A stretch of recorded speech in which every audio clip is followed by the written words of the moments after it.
আজকে বিহার সরকার বিহার ক্যাবিনেটে 3.5 লাখ অস্থায়ী শিক্ষকদের স্থায়ী শিক্ষক হিসেবে মর্যাদা দিতে তারা নতুন একটা এক্সক্লুসিভ টিচার হিসেবে পদক্ষেপ নিয়েছে।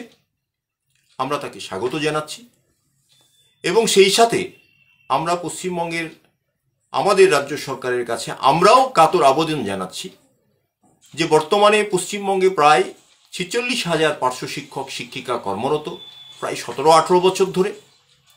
আমরা দায়িত্বের সঙ্গে স্কুলে একজন স্থায়ী শিক্ষকের মতো কাজ আমরা করছি, শিক্ষকতা করছি। আগামী দিনে যে কেন্দ্রীয় ন্যাশনাল এডুকেশন পলিসি এবং স্টেট এডুকেশন পলিসি দুটোর মধ্যেই আমাদের কথা উল্লেখ করেছেন। আমরা রাজ্য সরকারের কাছে কৃতজ্ঞ যে স্টেট এডুকেশন পলিসিতে আমাদের নাম তুলেছেন।